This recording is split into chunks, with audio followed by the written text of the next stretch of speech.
दोस्तों, happy new year. नव वर्ष मंगलमय हो। नव वर्ष 2026 में आप सभी का बेहद स्वागत है। ये वर्ष आपके लिए नित्य नई खुशियाँ, सौहार्द आपके जीवन को प्रफुल्लित करे। इसी के साथ एक बार फिर आपको नव वर्ष की मंगल कामनाएं।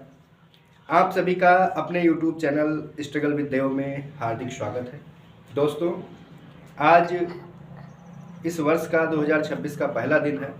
इस दिन पर आपके लिए ईश्वर से यही कामना है कि आप इस वर्ष ही अपनी मंजिल को प्राप्त करें, जिस मंजिल के लिए अभी तक आपने जो सपने देखे थे वो सारे सपने आपके पूर्ण। दोस्तों, आज जो उस दिन हम स्टार्ट किए थे कि बाल विकास की अवस्था है, चाइल्ड डेवलपमेंट, आप देख रहे होंगे CDP का मतलब है चाइल्ड डेवलपमेंट एंड पेडागोजी। तो इसमें पेडागोजी भी क्वेश्चंस रहेंगे, टॉपिक से संबंधित कुछ ना कुछ रहेगा। इससे आपको बेनिफिट मिलेगा। टीईटी में भी इस बार क्वेश्चंस जो आएंगे उसमें जरूर एक दो क्वेश्चन पेडागोजी से ही संबंधित होंगे। इसके साथ सीटेट में आपको बेनिफिट मिलेगा। दोस्तों, ये टॉपिक होने के बाद फिर इसके संबंधित जैसे अवस्थाओं का टॉपिक कंप्लीट हो गया हमारा, उसके बाद फिर हम इससे कुछ क्वेश्चंस भी कराएंगे।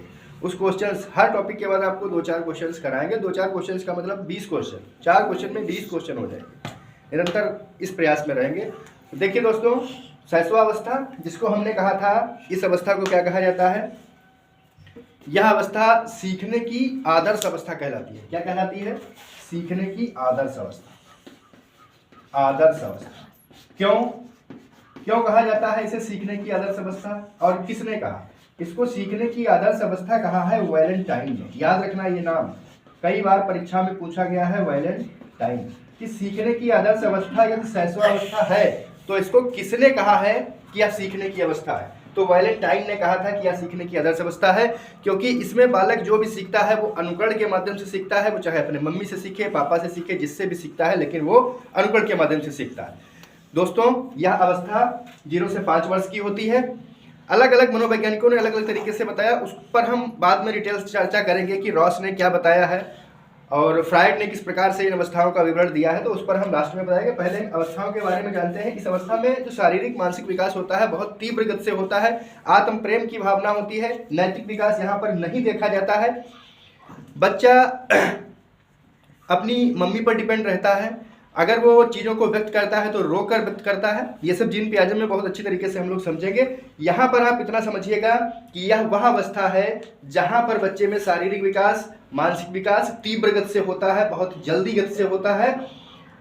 तो इन चीज़ों को आप अपने ध्यान में रखेंगे और बच्चा संवेदी अंगों के माध्यम से सीखता है। संवेदी अंगों के माध्यम से बच्चा इसमें सीखता है। तो दोस्तों, यह अवस्था आपकी लगभग में कंप्लीट हुई। अगली अवस्था हम नेक्स्ट वीडियो में कंप्लीट करेंगे। इसी के साथ दोस्तों, एक बार अच्छा लगे तो शेयर कीजिए। Thank you.